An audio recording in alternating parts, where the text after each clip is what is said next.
Hello, dear listeners. Welcome to an impromptu edition of Achtung, Millwall. I'm all fired up after my initial appearance on Wall Talk podcast yesterday for the club. It was a real honour to be asked to enter the team for Wall Talk. Max McLennan messaged me a few weeks ago asking if I would be prepared to help out and bring some of my many years of Millwall following to help the show. Max is having to step back from it. Given the changes we've had over the course of the summertime, he wants to step away from the podcast, which is understandable. And he was looking for somebody to come in to step up and try and help the show along. I'm more than happy. I know Mark Litchfield, presenter of the show now from old, and it was lovely to meet Byron Webster yesterday. What a nice bloke Byron is. Incidentally, listeners, he's huge. I'm not a short guy. I've always billed myself as being just short of 6 foot, 5'11". But he towers over you. But lovely bloke. Really nice to meet Byron yesterday. And I'm really looking forward to see what we can do with that show, because that's much more of an interview-based production, something that I've not really ever...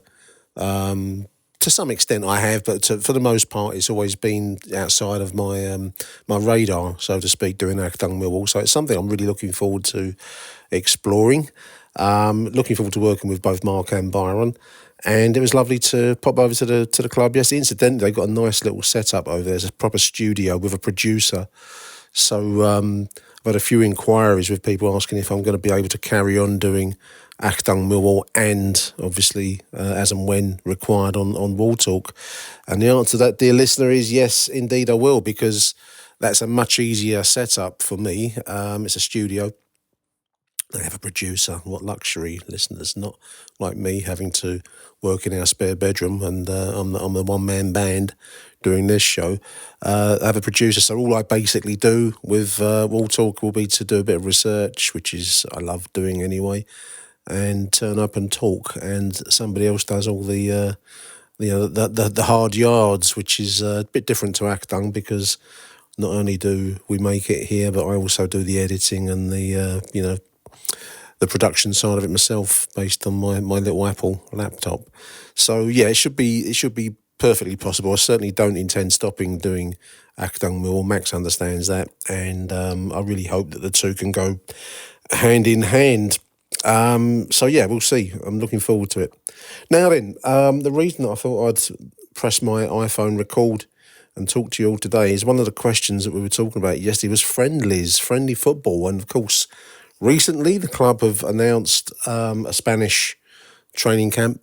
Is it a tour? I don't know. Trip over to Alicante to play Forest and I think Real Murcia, local side, in the like a football camp stadium out there near to Torrevieja. For all of you fans that have links to the area, places out there, who knows. Tickets are on sale at the moment via the club have a link to the stadium website.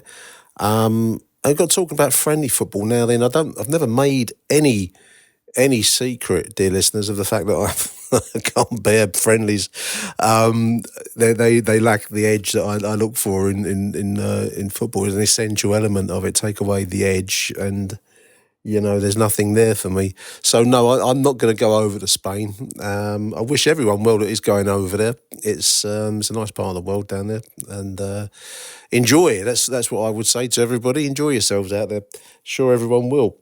But yeah, so we got talking about friendlies. It got my mind working, actually. One of the things I want to try and do more often than I was able to at times last season is the Mill history side of things. I know Neil's our history big dog, Neil Fissler, but this is just a little one-off. It just occurred to me in the moment while I've got a quiet few minutes to sit down and have a look at friendlies from the past. And the friendly that I've chosen, or friendlies that I've chosen for you all listeners, really leapt out on me because, there's this big controversy, hoo-ha, online about how we, other clubs go on foreign trips and, the fans can't go. They are being allowed to go this time, so great stuff.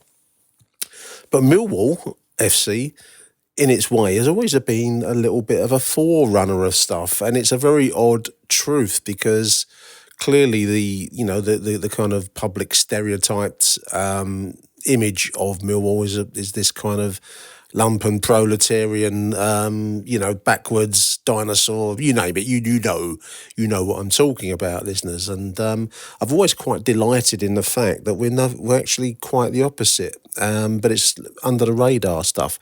So, the modern thing now is obviously at the end of the season, your Liverpools and your Manchester Cities and your Paris Saint-Germain and your Real Madrid. I'm trying to put on a bit of a foreign accent there. Maybe I should stop doing that. But they'll go on foreign trips, flying around the world. It's supposed to be the planet destroying. They will tell you on the one hand to look after your green credentials and then jet off around the other side of the world for lucrative money-based tours. Millwall were there years ago, not with the destruction of the planet, I hasten to add, but we, in 1989, dear listeners, and these are the two friendlies that I've picked out for you, such as I'm able to, we flew to Western Australia. Now, we've got a lot of Aussie listeners to the show. Big shout out to all you Aussies out there. But how about this for a tour? May the 25th, 1989, after the 88-89 first season in Division 1, so a big season, Millwall flew off for two fixtures in May the 25th versus Western Australia in Perth, a 1-0 win, thanks to a goal by Teddy Sheringham. And then 2 days later, a fixture versus Perth, Italia, a 3-0 win. We don't have any details on teams or goal scorers for the Perth, Italia game. May 25th, 1-0 win thanks to Sheringham. And May the 27th, also in Perth, a 3-0 win over the Italia side. Now, I've had to resort as best I can to research these fixtures. There's nothing in the Richard Lindsay book other than the bare results there, and there's not an awful lot on the British newspaper archive site. All I've got there is this is a page from the Birmingham Mail, of all papers. They report it in their classified section. Lead fixture was a 2-0 win for England. Waddle and Bulls beating Scotland at Hampden Park in the Rouse Cup, which I think was a brief tournament for the annual England-Scotland game. So we won the Rouse Cup that season. But anyway, run your eye down. World Cup fixture, Ireland beat Malta 2-0 in the World Cup qualifier. The Sherpa Van Trophy, Bolton 4, Torquay 1. But then lurking in the Aussie soccer, as it's put here, because it would have been in the era where Australian fixtures were noted over here, often quite obscure fixtures. There wasn't the A-League back then. These are all state leagues, local clubs, because the football pools here used Australian fixtures for their summertime football pools. Big deal back in the day, younger listeners. The football pools was a big, big thing. And the summer, you always knew the summertime was here when the Aussie fixtures are reported. But anyway, lurking in the Aussie classifieds, deep right down the bottom of the page, is a sentence: Western Australia Super League, the Western Australian Super League, Perth Italia versus Athena, postponed to June the 5th because of a touring game versus Millwall. And that's the one that we've just mentioned, where Teddy got us a 1-0 win in Australia. Now, there's very little online about these fixtures. I found only one thing. This is a program that was sold on Etsy. It's a wonderful, wonderful photograph of the Western Australia versus Millwall Soccer Club, as it's put here. Souvenir program. It was on Etsy. It's sold now, long gone. But there was photographs of the match program, which is wonderful stuff. So the game was played Wednesday, May the 24th. It must have been reported over here as 25th.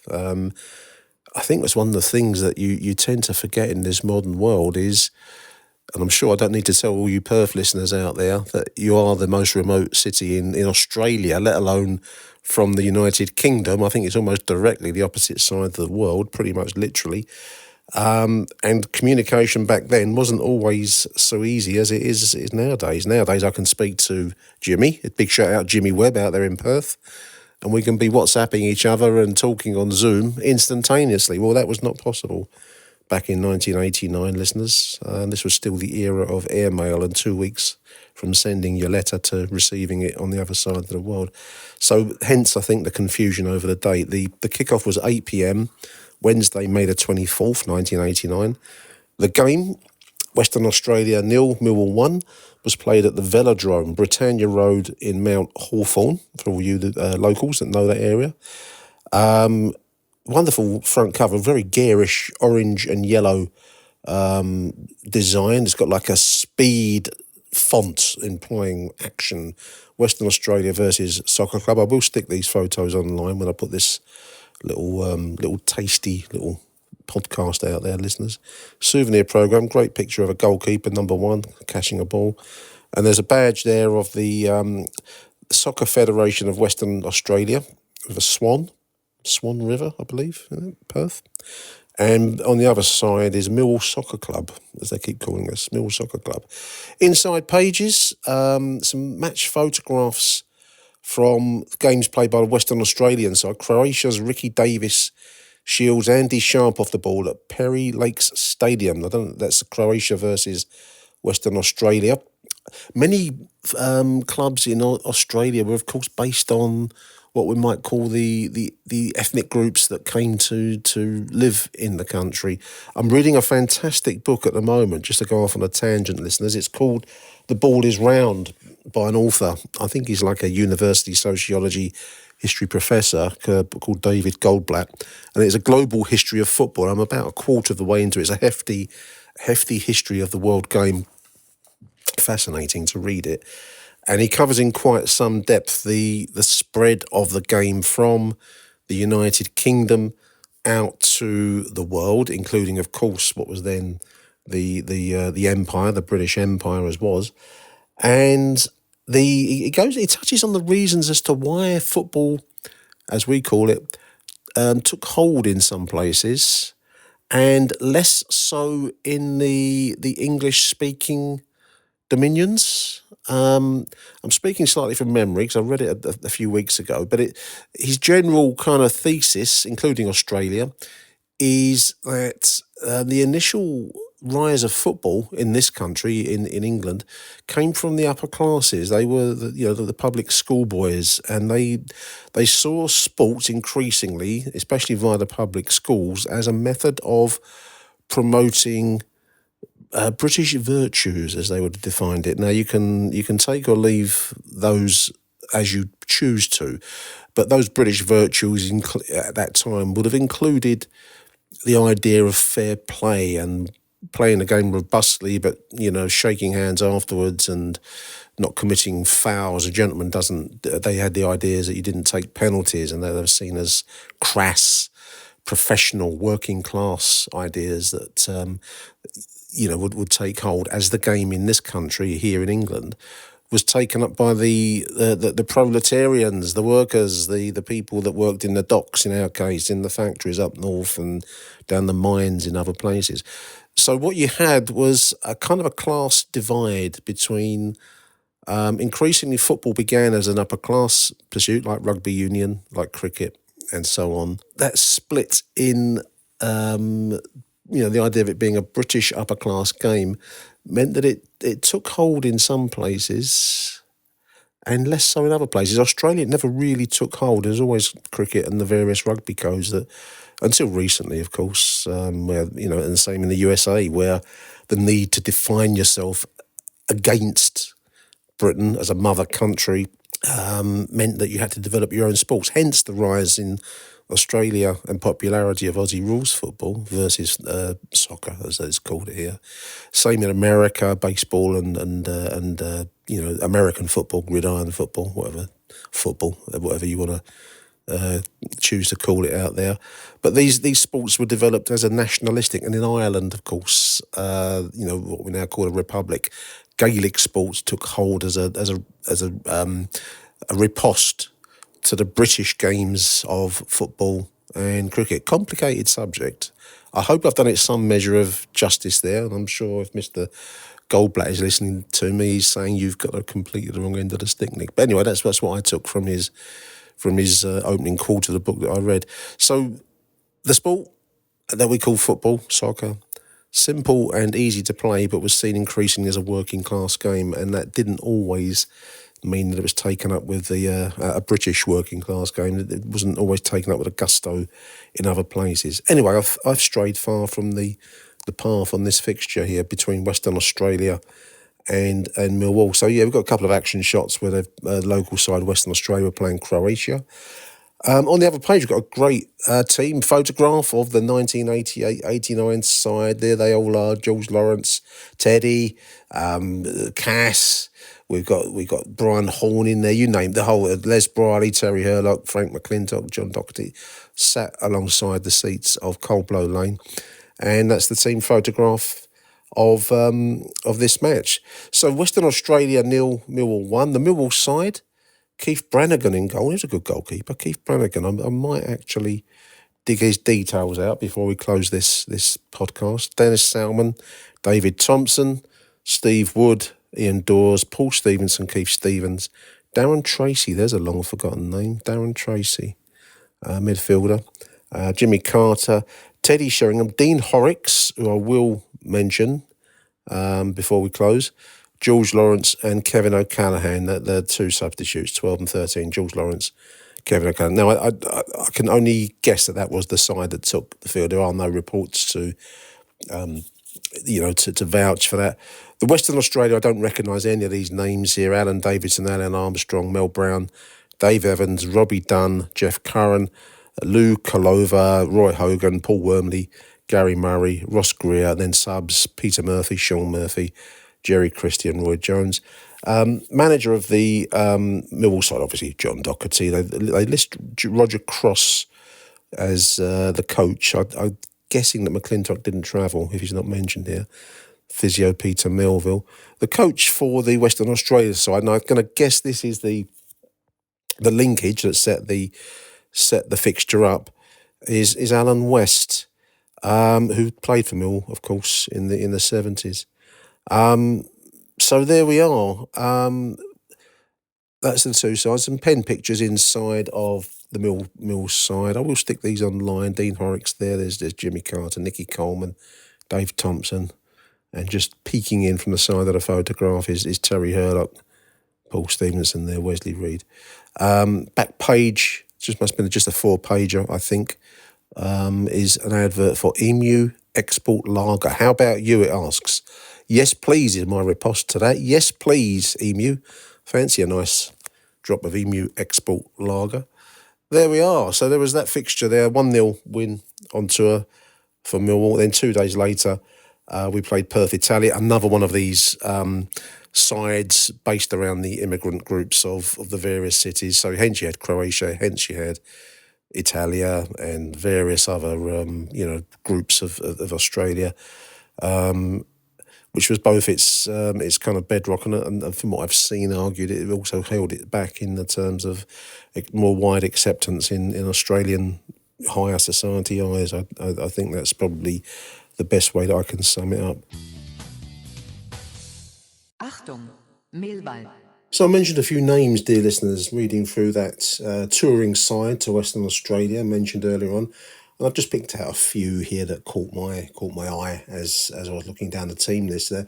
First up, and possibly given today's July the 4th, and we're marking the year anniversary since the passing of our beloved chairman John Berylson today, July the 4th. Being 1 year on from his sad passing last year. And also, of course, more recently, Matija Sarkic, a very promising goalkeeper who passed away. But Dean Horrocks' name caught my eye in that touring 11 to Australia back in 89. Played for us in two spells, 1980 to 83, and then again he came back during successful years, really. 1987 left us in 1990. 97 games for Millwall in those two spells. 25 goals, the bulk of which was scored in the 1981-82 season, which was by far his best season. He was actually voted Player of the Year by the fans in 81-82 under the infamous management of Peter Anderson. Now, this was not a good time to be a Millwall fan, dear listeners. We finished 9th that season, 81-82, in the 3rd division. Burnley, Carlisle and Fulham getting promoted. We finished 9th under what could loosely be called Peter Anderson's management. But it was a successful season for Dean Horrocks, 48 appearances and 18 goals. So it's a pretty good season for a striker. Followed in by Nicky Chatterton with 52 appearances and 16 goals. Two spells with the Lions for Dean. So Dean was a product of Mill's very successful youth system. Reading here from Neil Fissler's book. He unfortunately missed out on the 1979 FA Youth Cup final. But he did go on to become Player of the Year, as we've just said, in 81-82, but left the club for the first time in March 83 when he was exchanged for Gillingham's Dean White, who wasn't anywhere near as successful a striker for the Lions. Horrocks helped Reading to 2 promotions. They were a very successful side in the early 80s, Reading, playing at Elm Park, their old stadium. But Doherty, when he came to the Den after that spell, he brought this wholehearted, as we've said, 2-footed striker back to the Den in time for promotion to Division 1. But his chances were few and far between. Of course, he was up against Tony Cascarino, Teddy Sheringham at the time. So, limited Dean Horrocks' chances in that second spell. Tragedy came after he left us. He went on to join Bristol City, but sadly he died in a car crash very, very shortly after leaving us. And it was we were trying to think of situations like we've had with Matthias Sarkic in the previous show, and it's probably about with Neil, and the one that came closest perhaps. So a very tragic end for Dean Horrocks. 1961 to 1990, as we've said, 97 games over 2 spells for Millwall, 25 goals. Good solid striker for us. I've also picked out Keith Brannigan, mainly because, and as I'll come on in a moment to another player, Darren Tracy, you don't often get many chances to mention these kinds of names, and Keith Brannigan was a decent goalkeeper for us in the early 90s. He came to us from Cambridge in 1988, but it took him 2 years. He was up against Brian Horn initially. He broke into the side after 2 years, and understudied to Brian Horn. Then Aidan Davidson, who was another good goalkeeper for Millwall. He would eventually move on to Bolton, where he found proper success at Bolton, and played in the Premier League, in actual fact, and I think a League Cup final, if memory serves. 53 games for us, Keith Brannigan, as a goalkeeper. Decent goalkeeper. I always liked Keith Brannigan, but he would move on to Bolton. These days, he's now a PE teacher at Bolton College, which is like a private school, quite a well-respected private school. And he works these days as a PE, physical education teacher. Interesting career. Retired from the game through injury, as many do. So Keith Brannigan there, and the other name I saw was Darren Tracy, purely because I hadn't thought of Darren Tracy's name, I don't know how long, possibly since 1989 when he played for us. 1988 to 1990, just played 8 games for Millwall. Darren Tracy was a midfielder, born in Lambeth in 1970. He came to us from St Anne's, must be a non-league side. Didn't really ever break into the Millwall team. Well, he did go on the Australian tour. He left us when John Doherty went to Bradford City. He was one of those players that followed Doherty up there. After Bradford, Worthing and QPR on trial. Debuted against Forest away 3rd of May 1989 in the 4-1 loss. Just reading the pen picture here from Neil's book, Darren was a hard-tackling midfielder who hailed from Lambeth and was seen by many as the natural successor to Terry Hurlock as he came through via the youth team. But he couldn't hold down a regular first-team place in the Lions side playing in the top flight. And like his contemporary, another name here, Steve Torpey. Anyone remember Steve Torpey? He followed his mentor, John Doherty, to Bradford in a twin transfer deal. Darren failed to settle in the north, can't blame him for that, listeners, and he returned to London after a few months, where he later had an unsuccessful trial with QPR before enrolling in university. I've not found any reference to what happened to Darren Tracy after uni. If anyone knows him, or if anyone can give us any light on that, it'd be nice to hear, actually. One of those players that passed through the Den. And this was an era where we were eventually would get relegated from the First Division, but it was a successful era, and we were playing with some classic players. Very difficult to break into a side like that, and I think that's where Darren fell foul. He clearly didn't like it up in Bradford. and faded away in the game as many do. So yeah, 8 games for us, 1988 to 1990. He went on to university, and that's all that we know about Darren Tracy. Now, the final name I've picked out here was, and I'm not sure this is the same person, having done a little bit of research into Alan West. I think I name-checked Alan West on that matchday programme from the Western Australia nil Millwall 1 game that we've mentioned in this show. I think I said that Alan West was named as the manager of the Western Australia side. Now, it could well be a different Alan West, because I've read Neil's pen picture, and I've also had a look at his Wikipedia page, and neither mentioned any period where Alan West played in or worked in Australia. Alan Westwood came to us from, initially, he came from Luton. He started his career with Burnley, but then went on to Luton. He was listed here as a stylish and creative midfield player, an FA Cup youth winner with Burnley in 1968, and capped by England at under 23 level. I never knew that. He arrived at Luton Town to help win promotion from Division 2 in 1974, and then 7 years later reunited with his former Hatters teammate Peter Anderson in New Cross. That name again. Alan became a victim of a George Graham clear-out, probably a justified victim, I think, when Graham came to us and had his contract cancelled by mutual consent. He lives in Luton, became senior pastor to the Luton Christian Fellowship, and also Luton Town Chaplain. There's an article on, if you search his name on Google, he pops up as a Christian kind of speaker for a church in Luton. I don't think he went to Australia though. His career listings here: Burnley, as we've said, 1968, Luton Town for 100,000, which was big money, in 1973, Millwall for 40,000, not bad money by our standards, in 1981. Then he played at Hitchin, the Minnesota Kicks. That was all I can find in terms of foreign overseas play or work. That was 1976 to 79 in the North American Soccer League.